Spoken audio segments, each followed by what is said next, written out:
I'm Zach Roesinger. Welcome to 1031 Exchange.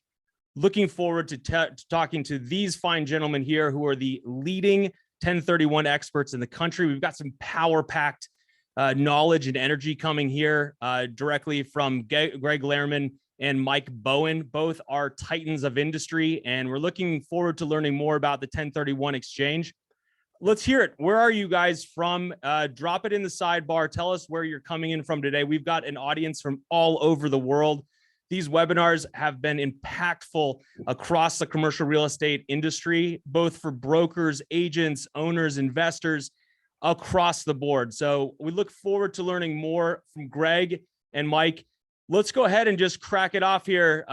Let's start with you, Greg. Can you tell us a little bit more about who you are and explain to us what you're going to talk about today? Yeah, I'm Greg Lehrmann. I'm someone that got an accounting degree and a law degree in the 80s and started practicing law. And then I got in the title business. And then I found out about how amazing 1031s are. And in 94, I got the chance to jump in this area. And I haven't looked back. For the last 27 and a half years, I've spent my full time helping people sell real estate without paying taxes. So that's what I do, and can't wait to share information with people today. So you're both an attorney, you've worked in accounting and in real estate, and they all come together right in the 1031. In the sidebar, guys, tell us what professions you're in right now, where you're coming from. Are you an investor? Are you a developer? Are you a broker? Are you an agent? And again, this is an interactive session. So with this live webinar, enter in the sidebar, tell us more about you. And this is where connections are made in the sidebar. So enter in any of your information. If you want to share this webinar with anybody, we'd love for you to do that. Get the information out there. You can drop this in any of your social channels, whether that's LinkedIn, Instagram, Facebook, Twitter, and of course, all of our friends in LinkedIn. Hello, hello, hello. Mike, can you tell us a little bit more about you? And then we'll jump right into Greg's presentation. Yeah. So my name is Mike Bowen. I own a company called Ranger Land and Minerals out here in Dallas. We're an acquisition group, where our skill set really lies in the ability to, identify, evaluate, negotiate, and acquire, mineral interests, producing mineral interests, primarily in West Texas, Permian Basin is really where we've been focused on for the last, year and a half, 2 years now. But, what we try to do when it comes time to divest is try to provide a service and help people with their 1031 exchanges. A lot of times we're approached by people who are looking for alternatives to brick and mortar, which obviously this is, or they're just having a hard time finding something, and they're pigeonholed into a time frame where they just can't get done what they need to get done. And we can be a safety net for people, adding additional identifications to the exchange, or give you some options that that are kind of outside the traditional brick and mortar style of replacement property.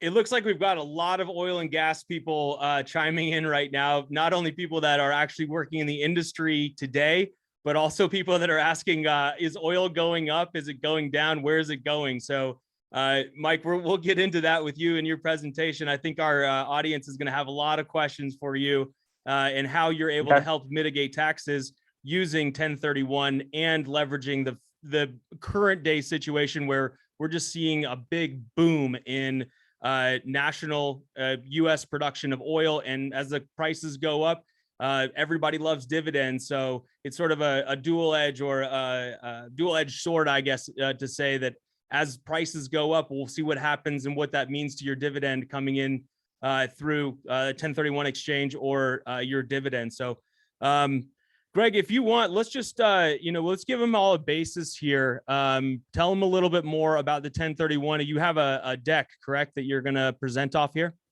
Yeah, you bet. Man, you are tech savvy. Look at that. Holy moly. Look at that. Hot dog. Not only an attorney, not only one of the best heavy hitters in the country for 1031 exchanges, but this guy can navigate PowerPoint like no other. You must have been an accountant. I can tell already.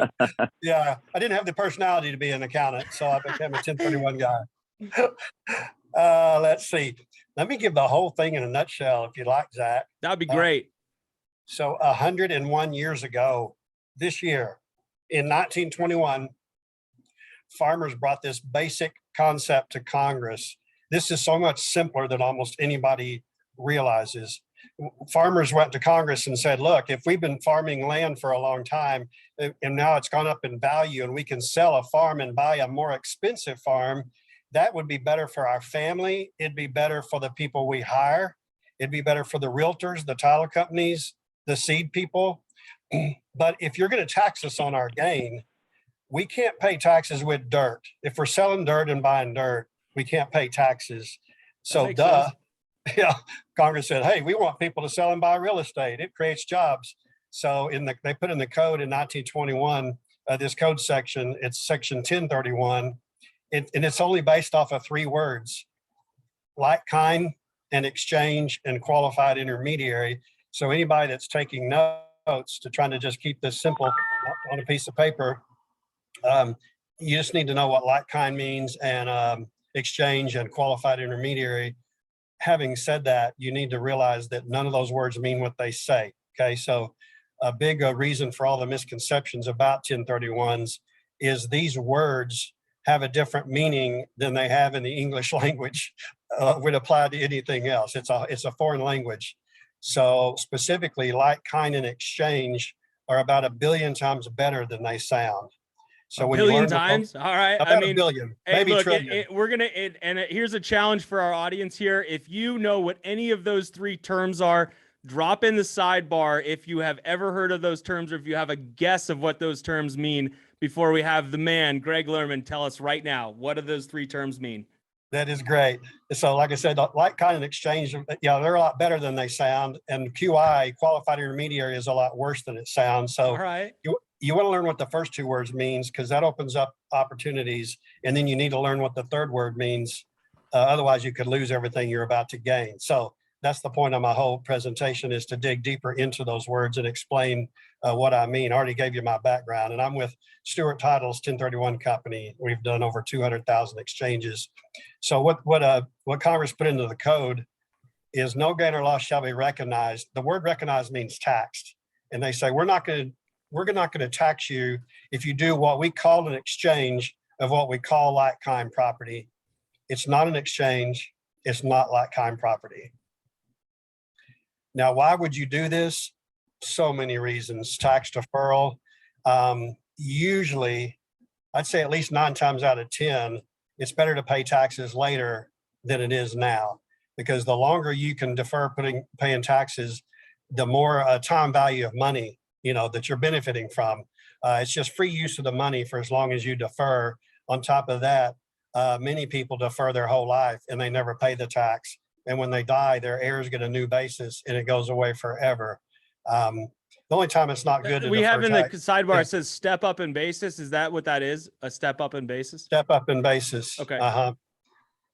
Meaning, when you pass away, any property you leave in your estate for your heirs, they literally get to pretend they wrote a check for what the property is worth when they inherit it. So the basis is your cost basis, and it steps up. So if they sell it for what they inherited it for, they don't have a gain. They don't pay taxes. And then leverage, every dollar you defer, that adds to your down payment into the next properties. So if you're putting 25% down into the next property, every dollar you defer is multiplied by 4 in terms of how much it increases your buying power. You can diversify. That's a big thing we're going to hit on today, is the fact that you can diversify so much greater than most people realize, because that word like kind sounds restrictive, and it's not restrictive hardly at all. So we have a question in the comment on the side, which is what's the quote from Warren Buffett, lever then die, or something like that, where you're able to pass on through this exact one of several ways, which is through the 1031 exchange and the step up in basis, that as you pass the land or buildings or any commercial real estate down to your heirs, that step up in basis is going to alleviate them of most or all of those taxes. Is that what he's referring to? Yeah, absolutely. That's it. Yeah. Okay. So, and then you can consolidate. If you own a bunch of rentals and you don't want to manage that many properties, This is a perfect avenue for selling a bunch of single family rentals and buying an apartment complex. Cash flow is huge. These are all huge. You could sell land and buy income producing real estate, brick and mortar, or minerals. Deloitte says about every year, that CPA firm Deloitte used to be Deloitte and Touche. They say about every year, about 35% of all raw land sales are 1031s. Some of those people use that money to buy more real estate. More land, and others put it into cash flowing properties. I had a young man that sold a property in Denton. He paid $100,000 for it, and a couple years later, it was worth $250,000. And he had an 18-year-old about to go to college. So this Section 1031 allowed him to sell that piece of dirt for $250,000 that he only paid $100,000 for, and he put 50% down into $500,000 worth of rentals, and immediately started getting monthly cash flow that helped send his son to college. Management relief, another big part of our talk today is management relief. You can. We've got somebody in the sidebar that's asking about where their long lost father is to drop off some of this real estate for them to go to college, or in this case to buy a Ferrari. But whatever. Absolutely. All right. So okay. That's right. And it's true that as beneficial as this is for people, it's most beneficial for your heirs, but you benefit too while you're alive.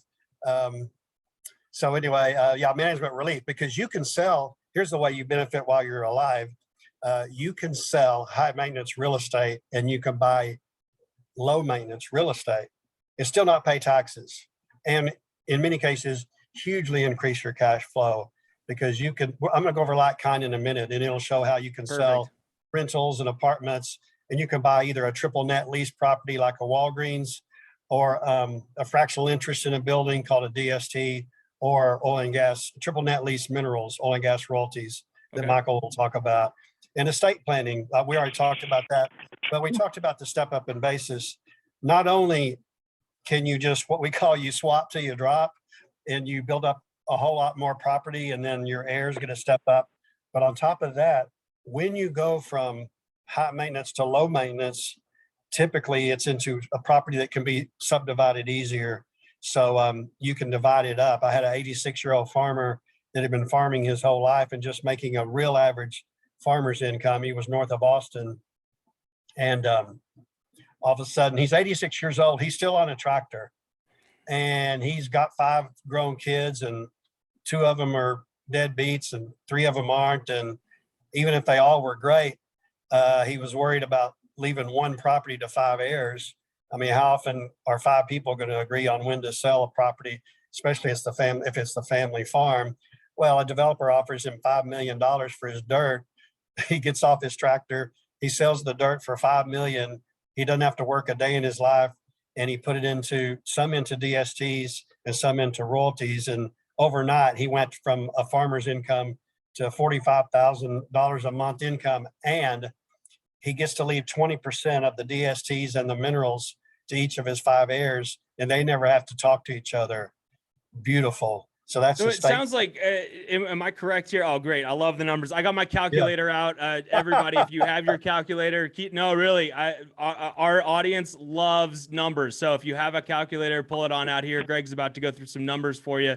There's a question on the sidebar. It's asking about appreciation versus change in use, or as you were saying, it goes from farmland to now a developer's interested in it because zoning has changed. Is it only an appreciation, or is it a change in use, or when is this? Because obviously if you buy something, it doesn't appreciate. You can still sell it, obviously, but the most benefit is coming mostly from the appreciation of real estate, which as we all know, is why we're in this commercial real estate game, because land over time, or real estate over time, as they say, God's not making any more dirt. Over time, as particularly around cities, Mike or Greg, you and I experience this all the time here in Austin. Things are appreciating like crazy right now. Is that where most of the benefit is gained, or is it? Am I correct in that? Now, the benefit is you can sell any kind of business or investment real estate that I'm going to go over after the numbers, and buy any other business or investment real estate.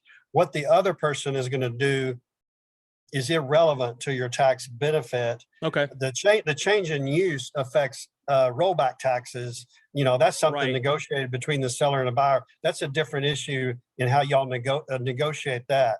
Right. And Okay. that's rollback taxes. So that's a different deal. Right. Yeah. Otherwise, as a 1031 guy, you don't care what the other guy's going to do with their property. Makes sense. Yeah.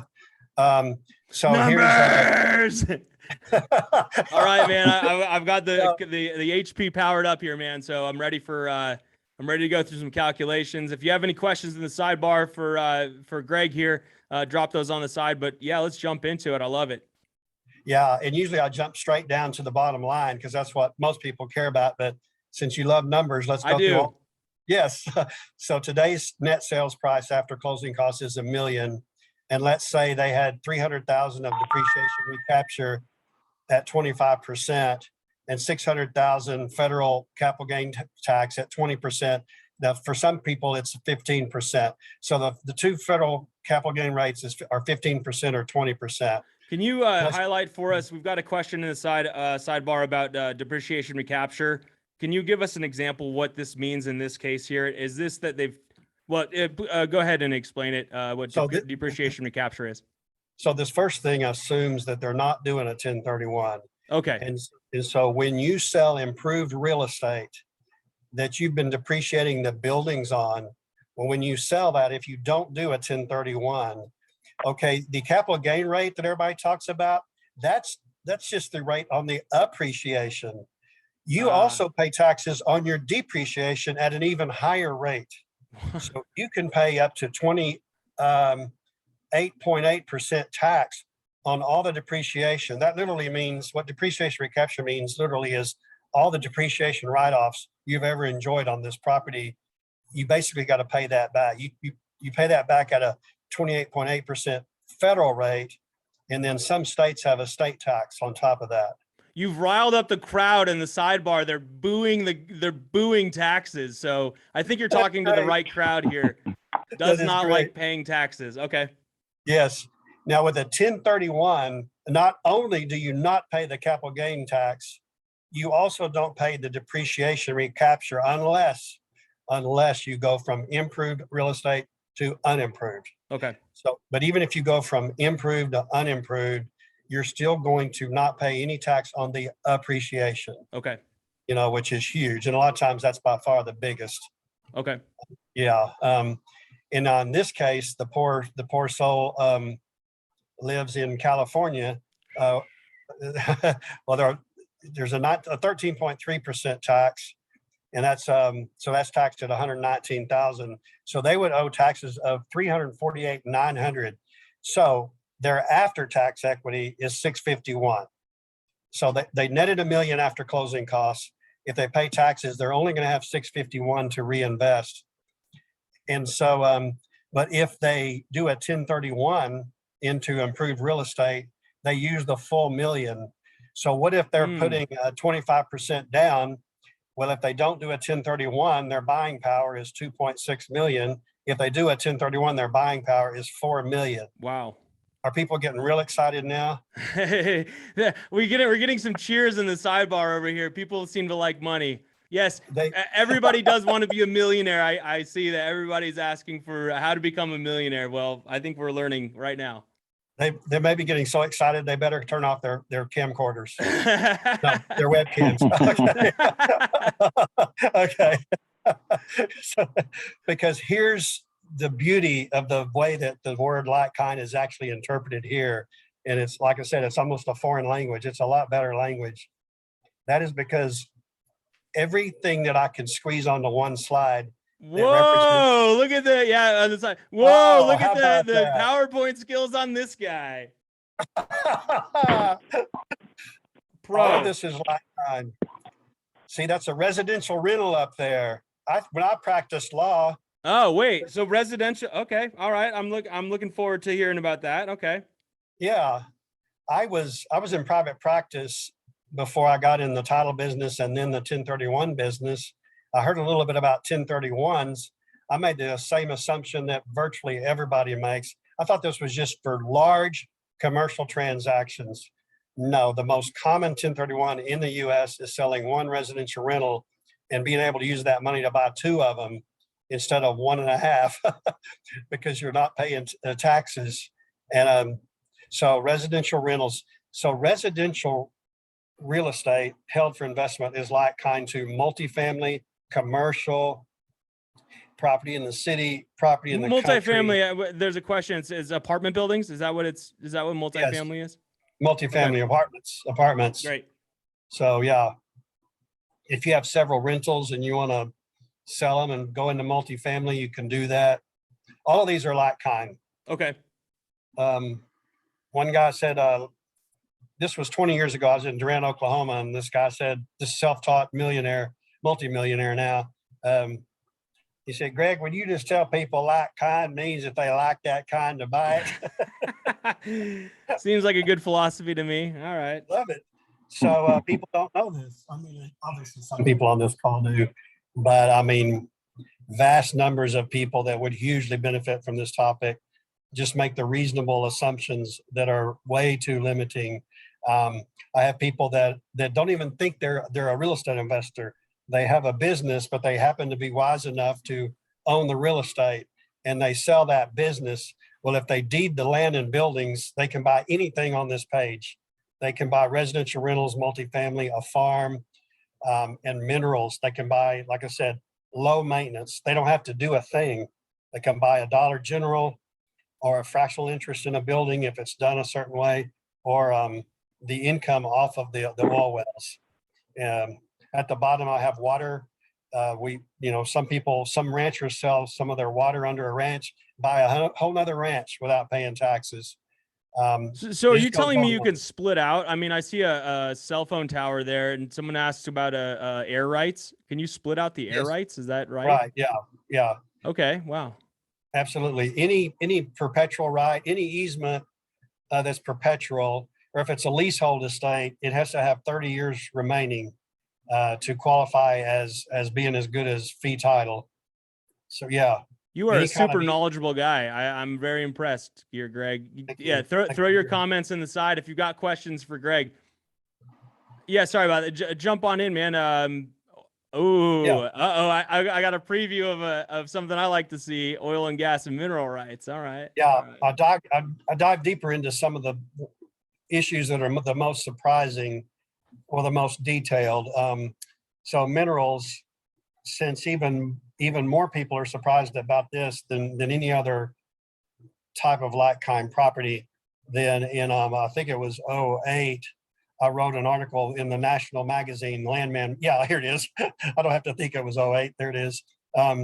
It was in the Landman magazine, where I point out the fact that most types of brick and mortar are like-kind to many types of mineral interest, and the simplest are royalties. So that's just black and white. That's simple. You can sell an apartment building and buy oil and gas royalties. And in that article, I attached the 10 top cases for people to show their CPA or their attorney. Yeah. I would hate to. The reason I'm not a CPA is that's way too much to keep up with. The tax code is 6 times as big as the King James Version of the Bible. It's too much to keep up with. So CPAs just don't have time to do all this research. So we just give it to them for free. And, it's natural that most CPAs wouldn't think that brick and mortar and minerals are like kind. So that's why I went ahead and did the research and published this article so people can get right to the point. We've got a question on the side here. Let me ask you on behalf. So when is the best time to start thinking about this? The question on the side has to do with they're in the process of considering whether to sell their property now. And they want to know when ideally do you start thinking about this? Obviously, are you going to go into the 45 and 180? Yeah. Okay. I just wanted to make sure that we have the timing down on this so that people know when is best to contact you or start to think about these options. Yeah. And the long story short, it's never too early. Yeah, you want to go ahead and contact me now because we don't charge for our time, and you can start planning ahead. Yeah. So that's it. Yeah. And then okay. Yeah. This is not for flips. Okay. This is the number one question we are asked. Once I explain how broad your options are, I still have to say, but this is only for properties you buy to hold. This is not for flips. Okay. It wouldn't be fair. It wouldn't be fair for like a builder to do this on homes they're building for resale, because that's ordinary income. Teachers and secretaries and real estate agents, they have to pay ordinary income rates on what they do for a living. So if it's your main job, you buy lots and you build homes for resale, that's your inventory. Just so same for a developer that buys land to subdivide. It's not for that. And even if you're not a builder or developer, even on a single house, if you buy a house with the intent to fix it up and sell it, it's not for that. This is for, remember the farmer example. This is just, a farmer's just making money farming and just wants to buy a bigger farm. Well, so this is for people who buy and hold. Now, there's a question here. It has to do with your primary residence. It is not possible to do for your primary residence. Is that correct? I love that question. Well, number one, right, it's not possible. In a lot of cases, primary residence, though, is even better than this. In some cases, it isn't. But this is going to be a good little preview of what I'm going to cover later, where some properties are part primary residence and part investment. So you can sell a property. The question was about if they had I think you got them going on the farming thing here. If they have a farm with the house on it, do they need to subdivide out the house and then they could do it with the rest of the property? Yeah, you can even sell the whole thing and you just have to divide out the price. But yeah, I'll repeat the basic rules for primary residence when I get to that. Perfect. So but yeah, this is for properties you buy to hold. So this is still actually the number one question we're asked. And the reason is that believe it or not, Zach, the code does not define the word held. It says this is only for properties you buy to hold, and it literally doesn't define that word. So anytime a statute or a constitution doesn't define a word, then it's up to the courts to determine the person's intent. So held is a matter of intent. You hear 1 year and 2 years thrown around a lot, and that is semi okay. I quasi agree with that. 1 and 2 years are good rules of thumb for how long you generally have to hold a property. It's safest to do a 1031 on properties you've already held a couple of years and just been sitting on it and didn't even think about selling it for 2 years. Right. That is generally the safest. But since that's actually not in the law, if you can prove you did buy with that intent and something changes, you can sell it. So in general, you hold a property at least a year and 2 years if you can. But if you have other facts, you do not have to do that at all. And the industry has never seen anything like the last 18 months where we've had so many short holding periods. It's not going to surprise you, Zach, and the other people on this webinar, how many times that we've had people call us and say, look, I bought this property 3 months ago. I swear I didn't buy it to flip. I didn't have it on the market. And someone knocked on my door offering to pay me 50 to 100% more than I paid for it. Can I sell it? And I say, yeah, if you can show your intent was to hold it. If somebody wants to make you an unsolicited offer, you can turn right around and sell it and do a 1031. Wow. So in the sidebar, we'll connect you guys to Greg. But yeah, it definitely, if you have a question about any of this, even if it, as you were just saying there, Greg, even if it's a very short hold to this point, we'll get you in touch with Greg and you can go through the specifics of your transaction, of your property, and he'll tell you if yay or nay. So fantastic. Exactly. That's great knowledge. I didn't know that. Yeah, you bet. I thought I had a vacation home slide. I may have it. Vacation homes are pretty specific. You can even buy a place in a neat area like Aspen, Colorado, or on the beach or something, but you can't use it for vacation more than 2 weeks a year the first 2 years. Oh, great. Now we have an argument going into the side of what's better, skiing or the beach.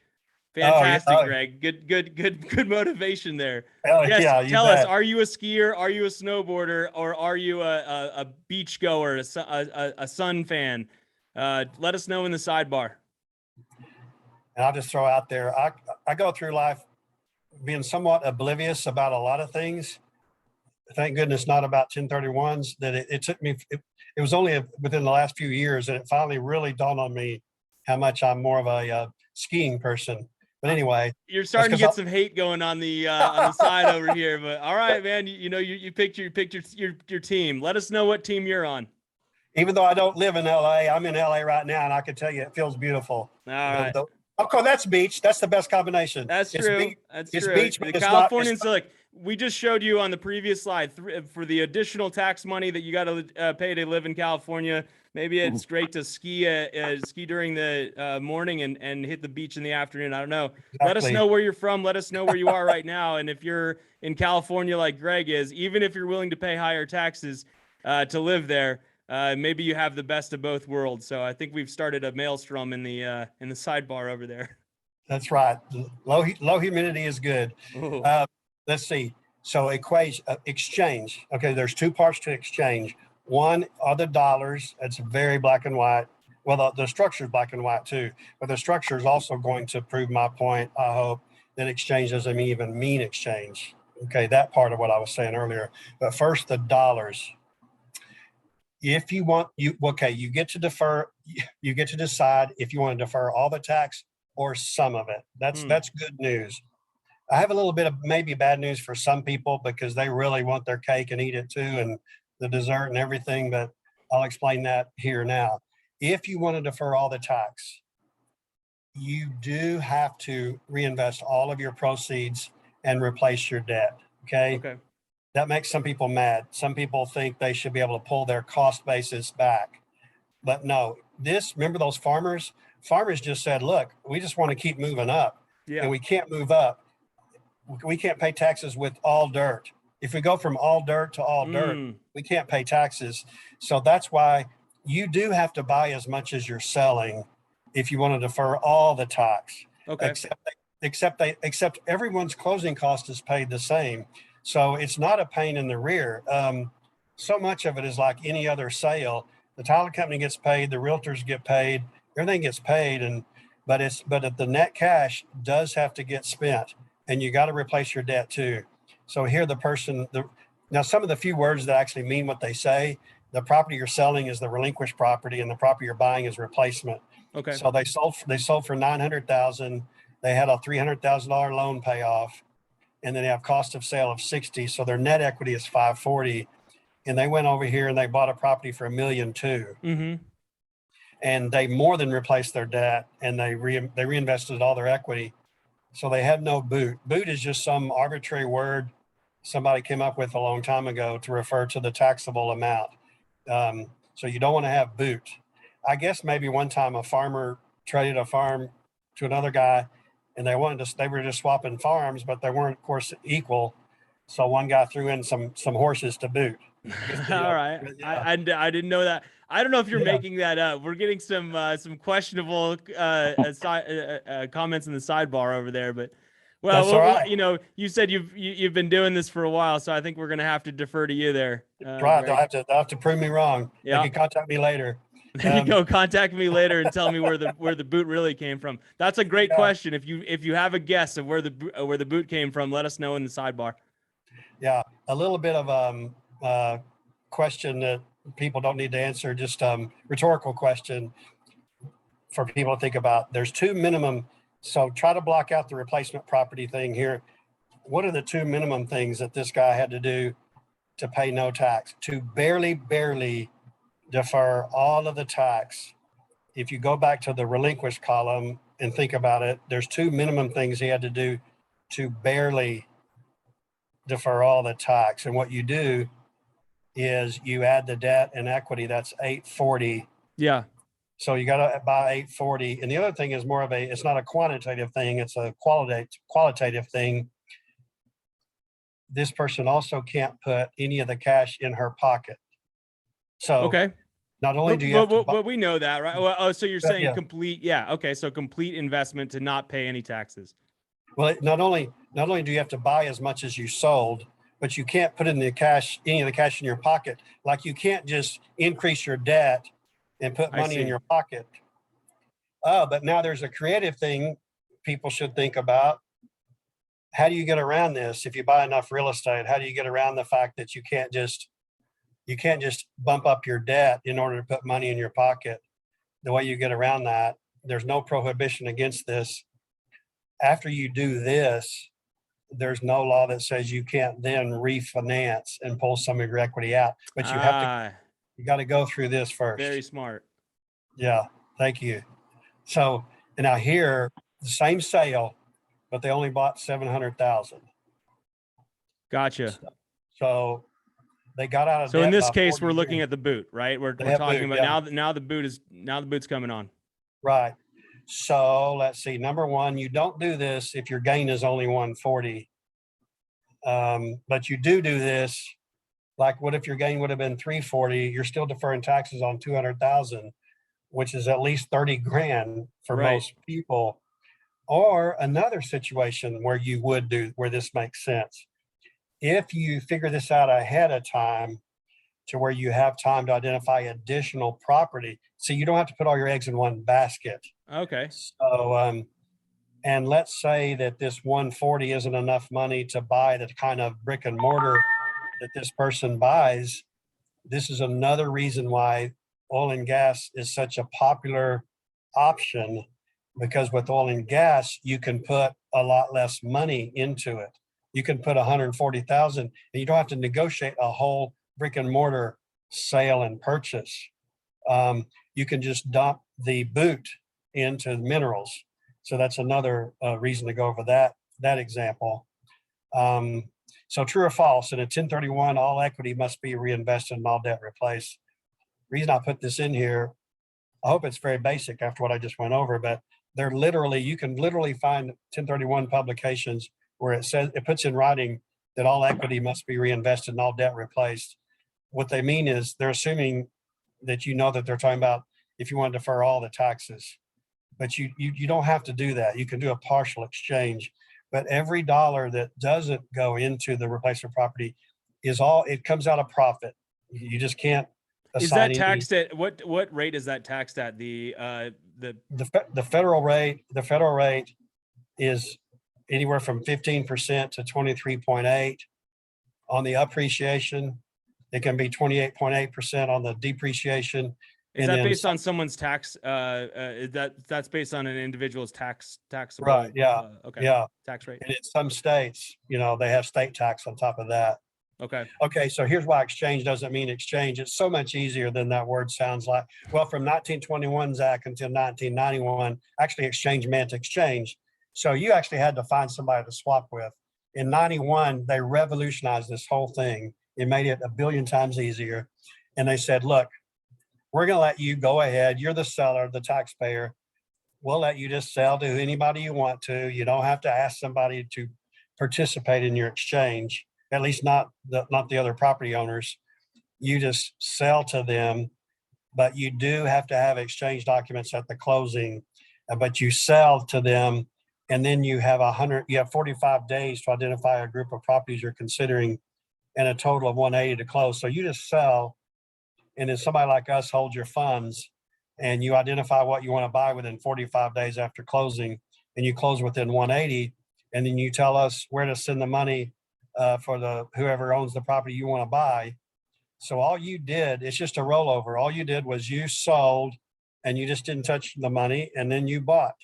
So we've got a question in the sidebar that someone has just sold some property. They've already closed on it, and now they have the money where they're within the 45-day period. Is that, can they still do this, or do you have to, I don't know, how do you indicate whether you're going to do a 1031 prior to sale, or when do you do that? It's too late. You have to have 1031 documents at the closing. Okay. And So- who arranges that? At what point?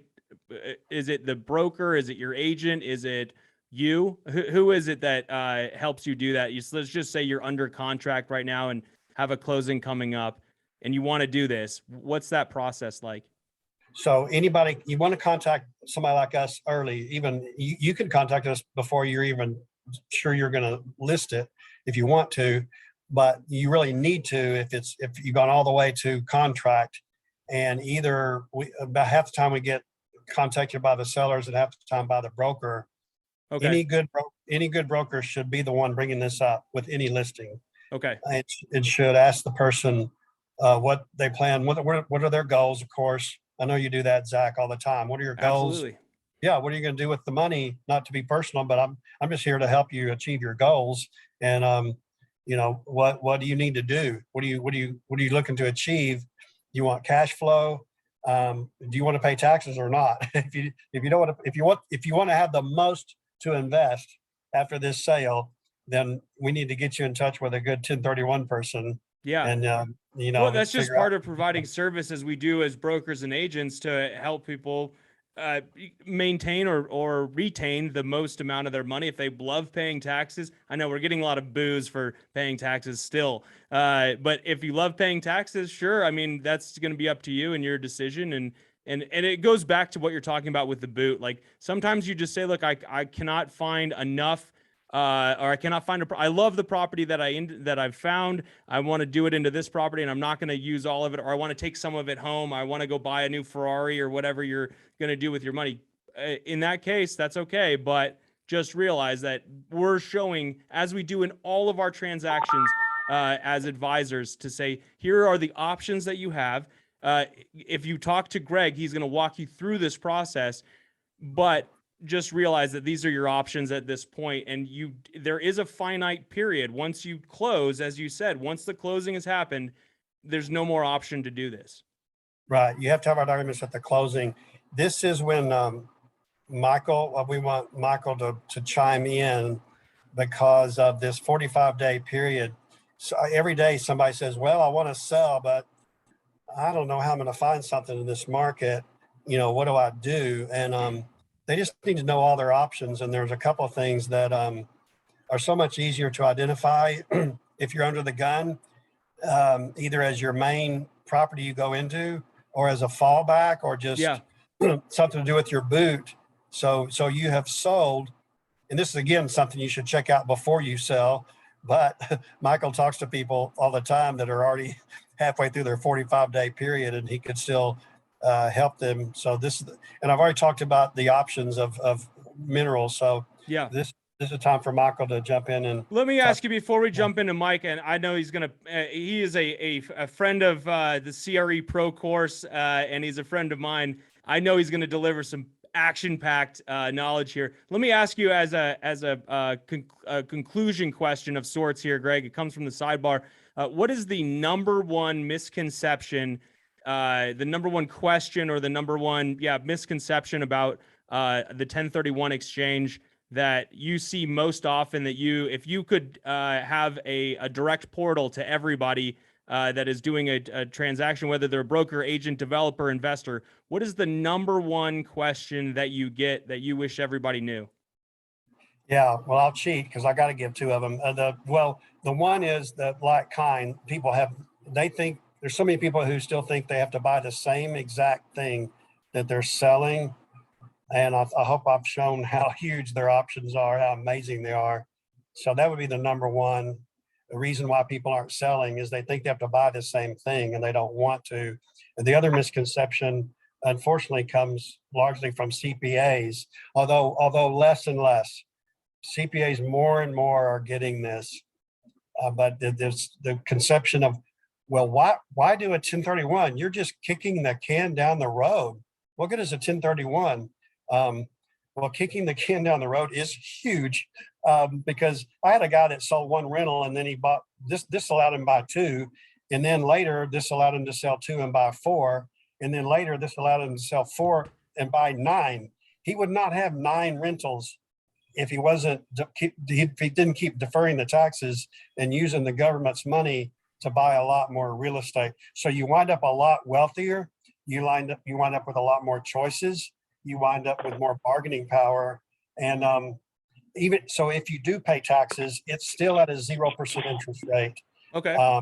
You know, and then, but on top of that, we already talked about the fact that so many people defer their whole life, they never pay taxes, and then they die and the tax goes away. So I would say that right there. And I do have a couple of things to add, you know, later, just a couple of things, but let me ask you one more question. It comes from our question section here on the side. Is this deck available if they message or they enter in their information here on the right-hand side or on the sidebar?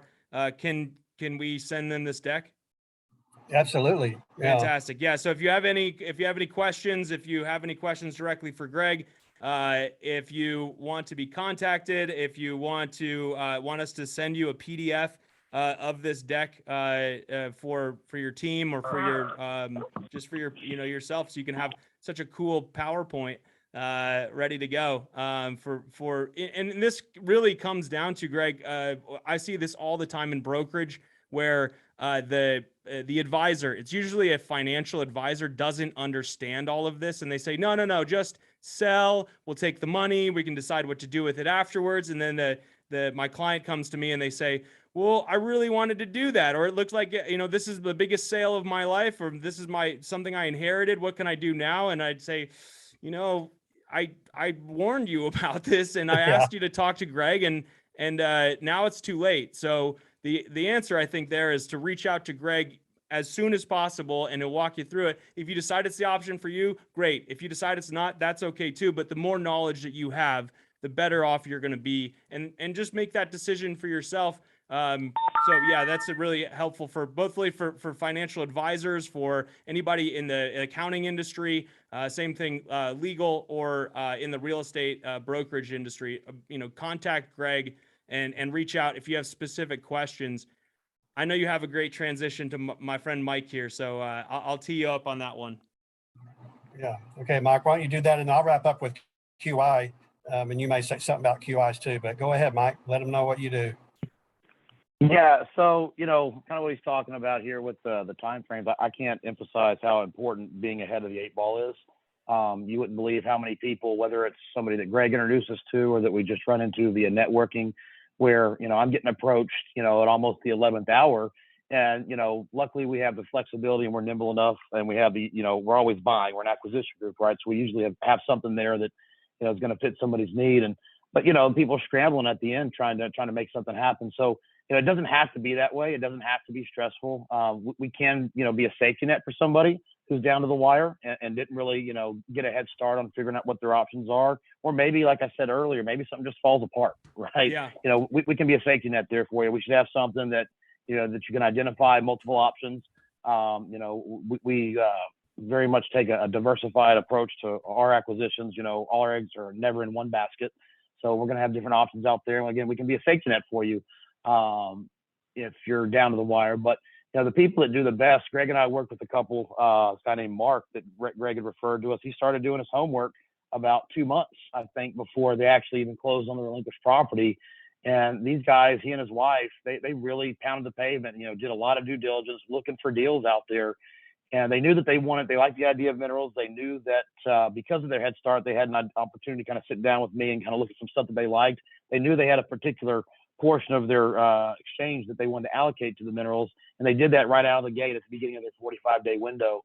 And they worked and worked and worked as hard as they really could, trying to figure out some other stuff so that they could, they're looking at RV parks, other triple net leases, and just couldn't find anything they were comfortable with. And at the end, they had about 3 days left. I think it was, Greg, or like 7 days, something like that. I can't remember. But they said, all right, look, Mike, we can't find anything else. We've got however much left of funds that we don't want to pay tax on. What do you got? So again, as much time as you can give yourself, the better. Can you explain to me here, and this is going to tie the two of you in, I think, quite well together, which is, you mentioned already, Greg, that there's you can identify 3 properties, correct? Or 3 options, essentially. So in your case there, Mike, Mark and his wife identified a property they really liked, and now they've got 2 other options. Is that correct? No, well, what they did was they used the 200% rule, which Greg could elaborate a little bit more on in a few minutes. But basically, you've got the 3-pick rule, which doesn't have any limitation on value, right? But the 200% rule allows you to identify any amount of replacement properties. Can be 3, can be 10 or whatever, as long as the total value of those replacements do not equal 200% of the the value of the exchange. So what Mark and his wife did is that they knew about they did the homework on options. They did the homework on 3-pick versus 200% rule. And they chose the 200% rule before they ever closed.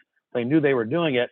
And they had the flexibility, as long as the values didn't, step out of bounds, to identify lots of stuff. And I think they may have even identified a few brick and mortar properties, and they just didn't work out. But the idea would be to figure out which one of those methods is going to make the most sense for you. A lot of the people that we deal with are using that 200% rule because they like the flexibility of it. But then again, the only, I guess, caveat there, and correct me if I'm wrong, Greg, is you're limited on value. Right? Yeah, can you dive a little bit further into that, Greg? That's really interesting, and I think it does bring the two of you together and how you work in symbiosis. Yeah, thank goodness that the Congress gave two good options. They gave three options. One of them's no good, but at least they gave two good ones. So the three property rule, which most people memorize, thank goodness is not the only option. And because, if you're buying minerals, a lot of times you're buying into several different properties. And so it'd be hard to fit the three property rule. Well, a lot of times impossible, but there's a 200% rule. It says, okay, you can list as many different properties as you want if the value of all the properties you list is not more than double your gross sales price. Okay. That works perfectly for minerals. So where that really gets useful on the mineral side is, you have, who knows so you might have $500,000 left over. You could have some, and like in Greg's example, you had some odd dollar amount, 140,000. Or maybe you have 600,000 left over and you want to split it between three different properties, right? Yeah, you like Greg said, there's a ton of flexibility there that 200% rule gives you, especially when you have some odd dollar amounts, unplanned dollar amounts. Okay. Yeah. So that's the way. That's great. And I want to cover a little bit about split treatment. Somebody asked about as far as when to contact a QI early in the sales process and let the title company know it's an exchange. And I'd say at least a good week before closing, make sure the QI has what they need to set up the exchange documents. And 24 hours before closing, make sure that exchange documents are actually at the title company. I have another handy sheet, Zach, that I can send you. You can send people about how to set these up. It's really easy. Yeah, let us know in the sidebar if you want it more information on how to set it up, and we'll send it over to you. Fantastic. Yeah. So somebody let me ask you a quick question here from the Sure. audience here. The qualified intermediary exists because you never actually take receipt of the money, right? So you're never you sell a property, the money goes to the qualified intermediary so that you never actually take receipt of it, and then it is then rolled over into the next property. Is that correct? Right. Yeah. Right. Okay. And a lot of people, as you know, Zach, are aware that they can't touch the money, but some people aren't aware of the constructive receipt, the concept of constructive receipt. Somebody will call me after they've closed and they say, I closed, but I know I can't touch the money. So I told the title company to hang on to the money. Well, so they're just aware that they can't have actual receipt. The problem is once a deal closes in your name and it's funded and you didn't have exchange documents there, that is your money. That's your money, whether you've touched it or not. That's called you're in constructive receipt, and that's just as fatal. That's why you got to call us early. Gotcha. Now, with a primary residence, if you've lived in it 2 of the prior 5 years, a married couple gets a $500,000 gain tax free for their residence. And let's say you're in a 4-plex and you live in 1 unit. If you sell it, well, then you allocate a fourth of the sales price to the unit you lived in. And that's going to be non-taxable up to a $500,000 gain for a married couple, $250,000 for a single person. And then you can do a 1031 with 3/4 of the proceeds. And what's really cool is the same thing applies to land, a farm and ranch. But you don't have to subdivide it. You just have to make a reasonable allocation of the price. Here's a $4.6 million ranch sale that they live on. So they valued 200 acres at $4 million. And their farmhouse at 600,000. So if their cost in the farmhouse was 100,000 and a little bit of land around it, and then you add 500,000 gain, that means you can put 600,000 in your pocket. You can do a 1031 with the 4 million for the land. We do these every day. About half the people like this, they'll go buy a much, much, much bigger place further out of town. Yeah. A lot cheaper. The other half, they roll all of that $4 million into minerals or rent houses into cash flowing real estate. and substantially increase their cash flow each month. So That you can makes do so that. much sense, right? Because you're sitting on top of something that's not producing any income, and then you're rolling that into something. If you're looking again, like your farmer example before, to investing in something that's paying out monthly, annually, a dividend. So you're turning something which is essentially appreciating into something that's paying out in a consistent basis. That just seems to make sense for a lot of people. Particularly when you think the appreciation has hit to the level where you're ready either to make that transition into the passive income flow or active income flow, but you're not waiting on that appreciation anymore. You want it to start paying back to you now without selling it and paying taxes on all of it. Yeah, exactly. Here's one where they have $1 million residence and they have Airbnb rooms. Part of it's 1031, part of it's primary residence. And then this is very topical. More people are working out of their home. Brilliant. If your CPA says you can justify treating part of your house as a business, more and more people are. That's a split treatment. Anybody who hasn't read the book by Tom Wheelwright on tax-free wealth, you got to get it. We'll put He's a got a great- link over there in the sidebar. Yeah, it's great. So anyway, so this is my last thing. This is my last minute, but it's just as important as everything else. Remember I said like, kind, and exchange are better than they sound? Yeah. But qualified intermediary is worse than it's. If you don't learn what this means, you can lose everything, because qualified intermediary also doesn't mean qualified. Just like kind. Yeah, there's nothing qualified about qualified intermediary. Okay. In 91, Congress decided to make this easier, and they said, okay, you got to put your money with someone, and let's call them a qualified intermediary. Well, guess what, Zach? They do not disqualify embezzlers. The actual definition of a qualified intermediary, it includes everybody in the universe who's not disqualified. They don't disqualify criminals. They literally only disqualify the person's relatives. This is something I know from the real estate industry. It sort of has this moniker on it where what has happened to the qualified intermediary over time, because you're holding on to a lot of money, right, as the transaction is occurring. So it seems that you want to be with somebody that has been in the business for a long time, proven themselves, and has a solid track record. These guys here seem like they're not doing so great, or they didn't do so great for their clients.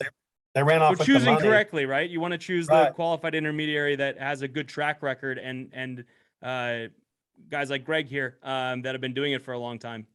Absolutely. So yeah, we're owned by Stewart Title. That's why people use us. You want to know who? There you go. Okay. You want to know who owns the QI? Who owns them? Are they credit worthy? What's their rating? And you want to ask that about us and anybody.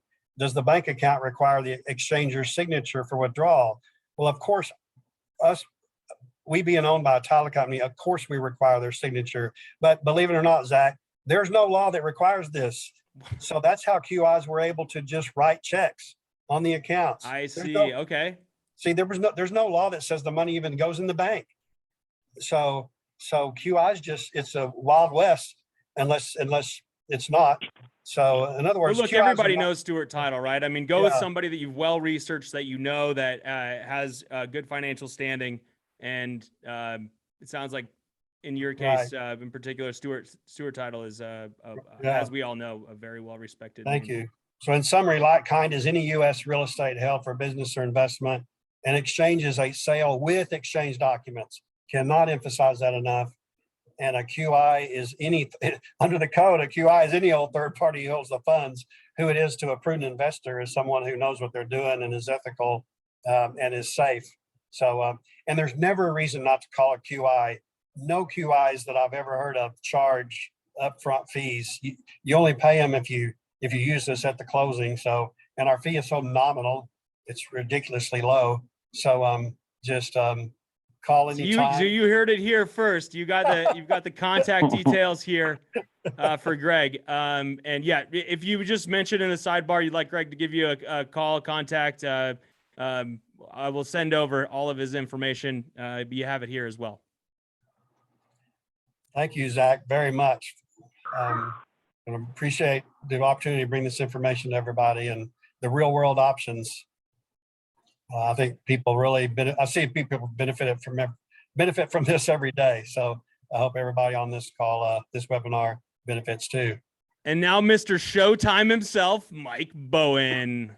Mike, welcome to the webinar, my man. You've got some fans in the sidebar. I think they know you from previous shows with me, but tell them a little bit more about yourself. I'm going to flip your slides here, okay? Sure. So, you know, again, what we do is we're mineral acquisition guys, right? So what we want to do is try to find the fields of production that we like, primarily in West Texas. Permian Basin is where we've been focused for the last couple of years. We figure out, you know, who owns the minerals under the fields of production, who's receiving the royalties, and then just kind of work our way through those individuals and figure out who's interested in selling to us. The allure for these people to sell to us is a large lump sum of money up front. Once we make an acquisition, you know, when we get approached from other, you know, real estate brokers or attorneys or whoever it may be who's looking for these alternatives, then what we can do is we can kind of lay out the different things that we have in our portfolio at that current time and try to figure out what type of goals and things like that people are trying to achieve through the exchange, and try to match them up with the best options possible, and a full package of due diligence so they can do their own homework in it. Some of the benefits of owning, you know, whether it's through an exchange or not, of owning minerals is that it's really set up like a triple net lease. You know, the tenant, you know, all the liabilities are burdened on our tenants, which are your Exxon, Chevron, ConocoPhillips, Pioneers of the world. They handle everything. We don't own any of the wells. You know, therefore, we're in more of a position of a landlord, right? Is the way I liken it to, as the mineral owner. And then we receive a royalty payment or a rent from our tenant every month, which again are in most cases very large publicly traded oil and gas operating companies. 15% of the revenue is tax-free income. The 85%, which is your taxable event, is 1099, treated as ordinary income. Anything that someone would buy from us, you know, we're not going to manage their, you know, investment, manage their property, charge any fees. They'll acquire the mineral deed, and you know they'll get paid directly from the Exxon or the Chevron. They'll be in complete control. But again, it's tax sheltered income. It's not tied to your stock or real estate markets, which I think is the big thing that is attractive to most people. And you know, it's not uncommon to see, you know, mid high teens, sometimes 20+% annualized yields on some of these, especially now when you know, prices are doing what they're doing. There's a lot of new drilling on a lot of the properties that we own, so there's a, you know, a significant amount of overperformance above and beyond our expectation. But anyway, yeah, the gist of it is, you know, we want to give, you know, and we buy these things with the intention of holding them long term for us. In most cases, we have to sell them, you know, so that we don't kind of lose any business when we get a referral for a 1031 exchange. But you know, we want to make sure that we're as transparent as possible. We try to approach a potential, you know, purchaser with the same transparency that we have whenever we do our due diligence. We'll provide all of the information that we have at our disposal, and kind of give our opinion of the asset, the why, as far as why we bought it and what our strategy with it is, and kind of give everybody enough tools to make an informed decision. And in most cases, this is a really good fit for people because it's not meant to be a complete replacement for what they're already doing. It's meant to work with the leftover funds, or that boot, as Greg put it. And then again, if somebody gets into a position where, you know, you can't find a replacement at all, sure, yeah, we can be a safety net for you, and we can do a total replacement. But it's very, very flexible. You know, there's a very active, established secondary market for it, where people can realize appreciation events and liquidate in the future, just like with any other real estate. But the big difference between, you know, buying a shopping center, an apartment, or any other brick and mortar is that, you know, you're waiting for appreciation long term. Well, when we buy these mineral properties, we're buying at the very beginning stages of development. So there's a significant amount of upfront cash flow, and you're paid up front versus having to wait, you know, 20 years to realize your gain, or 10 years to realize your gain. The question we got on the side here, Mike, is, and this is probably one that Greg, I'd like you to answer as well. It has to do with REITs, but more so in your case, Mike, they're talking about, is this a pool of wells, and if, or do you own a specific well, or how does that work? Are you investing in a fund? No. Well, I mean, I'm sure that there's you know, opportunities like that out there that are available, but No. In your You know, case, I'm saying with Ranger, yeah, are they investing in a fund of or a several, or how does that work? no fund. You're not going to own any wells. You're going to buy mineral deeds or overriding royalty interests, which Okay. are both 1031 compatible. You know, so you might have mineral rights in a, you know, underneath a 5,000 acre unit or a 2,000 acre, 600 acre unit that has a group of wells producing and room for more in the future. Yeah, you won't own the wells, right? And it would be specific to a particular piece of property. It wouldn't be a conglomerate of assets from all over the place. You'd be looking at one specific, what are called production units. Okay. In this case, in West Texas. So. Okay. So these are both currently are they currently pumping oil, or are they are there some are they called out of, I don't know what the term is, but are they production wells, or are they the dormant something like? So there's a couple different ways that you can acquire minerals, a couple strategies that we use. You know, you can buy minerals that are not producing at all. We do a lot of that. We buy in the, you know, inside of the trends, you know, in the areas we think are going to get drilled soon. That are leased, minerals that are already leased, but with no production. The exposure that you have there that you wouldn't have with something that's producing is we don't have any, we don't know when they're going to drill. You know, we have indicators. You can see permits if they've permitted new wells. We can have an idea of when it should happen, but we don't know when they're going to drill. So that the biggest amount of exposure that you have in a non-producing property is, you know, it's time. When's it going to drill? When's it going to produce? The more common type of mineral royalty that we sell when we're doing it for 1031 exchanges are properties that are already producing. They're already generating a revenue stream from that production. When we acquire the mineral deed, those royalties get redirected to us. And then the same thing when somebody would buy those, you know, buy that, if we sell it, if somebody buys it, those royalties would get redirected to them, the new owners. But let me ask yeah, you, I mean, Greg, you can do it both ways. Let me ask you, is it possible to, or is it common, I guess, to invest in a REIT or a fund or something that's not a specific individual property? Can you do that? Can you buy shares with your 1031 money in a real estate fund? No, it has to be a direct interest in real estate. So shares in a REIT don't work because that's just stock, even though the REIT owns the real estate. Okay. That's a different transaction. It's an up REIT, but it's a lot more limited. So yeah, the straight answer is REITs don't qualify. The DST is loosely referred to as a private REIT. And that's where you buy a piece of an Amazon warehouse or something. And, you know, those have pros and cons with them too. Those do qualify, and you're buying a piece of a building that someone put together, and that actually qualifies. It looks like a REIT, except it qualifies. It's a private REIT, but there's no secondary market. So when you buy into a DST, you can't just turn right around and sell it. Gotcha. Yeah. And since it's so conservative, most of them are like the tenant is Amazon or something. So since they're considered so safe and easy, and they don't take any thought, you know, the returns on those are so low, you know. Versus I mean, what Mike is saying, you said your returns, I mean, I know it's hard to approximate, but you think north of 15 to 20%, is that what you said?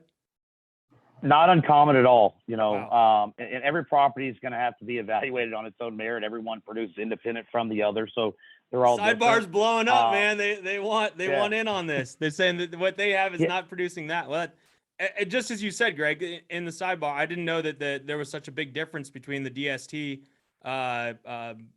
cash flow out and what Mike has in terms of mineral. And I don't want anybody on here to think I'm blasting DSTs. Everything has pros and cons. Heck, no, of course. Everybody has a different risk tolerance, obviously, as well. My wife and I have a DST because that's all she wanted. She wanted the brick and mortar. She wanted to touch it. So we actually have one. So yeah, everything has its pros and cons. Yeah. What would you say, Micah, in terms of risk tolerance? And I understand that there is, and risk absolutely correlates to return. How do you differentiate your opportunity or option against a DST? Oh, the reason why we buy the minerals and we don't drill wells or do other stuff in the oil space is because, you know, it's one of the more, not the most conservative way to to get paid at the wellhead, without having the risk of a dry hole, right? I guess if you bought a interest in under a mineral interest somewhere where there's only one well and that's all they were ever going to drill, then you might have a similar type of exposure. But these are the major oil fields in the U.S. Like the Permian Basin is it. I mean, that's the spot. Can you tell us what happens in today's world as oil is continuing to go up and my car is more and more expensive to fill up every day? What does that mean in terms of investment in your fund? And yeah, can you give us a general outlook on that? Well, the minerals that we own, so it's not just oil. Am I understanding? Not just oil. Yeah, gas and oil. But yeah, I mean, the higher the prices, the better it is for your checks, for sure. Okay. But what the other thing that high prices will do is they will create incentives for these guys, the Exxon, the Conoco, these operators, these big operators. The higher the price gets, the bigger their profit margins are. And when they have a bunch of acreage that, be it proven with existing production or in an area where there's a proven area. So like you're talking about like the West Texas, where a company like Pioneer has thousands and thousands of acres. There's an incentive from an operator standpoint to drill more wells when prices are higher, which is really good for a mineral owner because we don't pay for any of the development costs. Right. So it's about positioning ourselves at the beginning stage development on a property. So all that meat's on the bone, if you will, in terms of reserves to be paid on.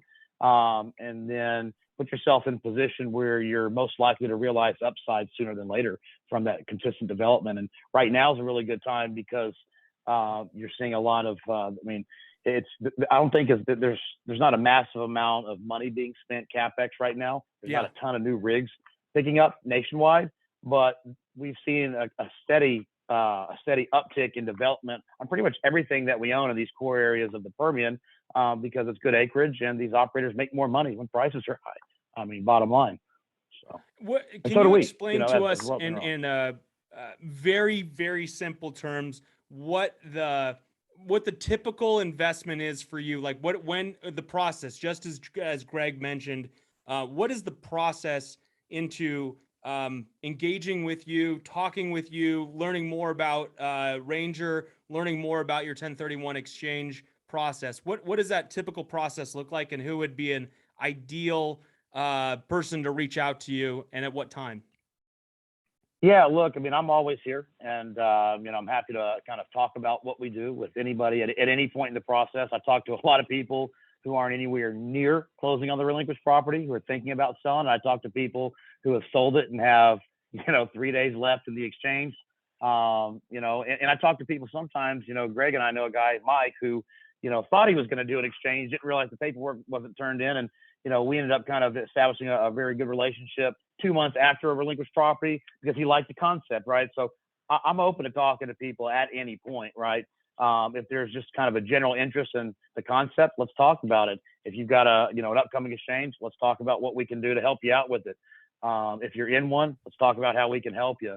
It's not a fit for everybody. But the best way to figure that out, right, I think is to contact you, right? A quick conversation with you, you can rule in or out whether it's a good option or opportunity to invest with Ranger or identify. You want to buy. We'll show you the properties that we own currently. I'm not a broker or an agent or anything like that. These are all assets that we vetted, that we've laid out our own capital. I'm not using some credit facility, cash money that we're using to buy these things.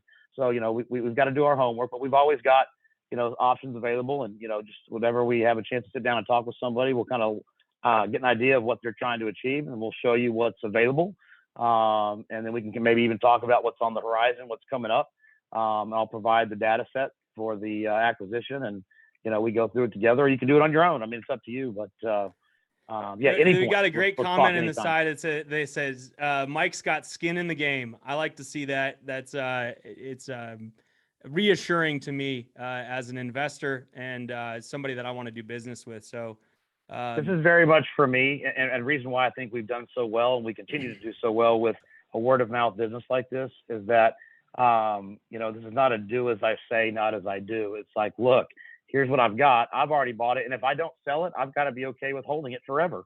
Right. And some stuff sometimes we buy with the intention of not doing anything with it for a couple of years. Sometimes it's trying to make sure that we have something to put in front of people when we're approached for 1031 exchange. But we're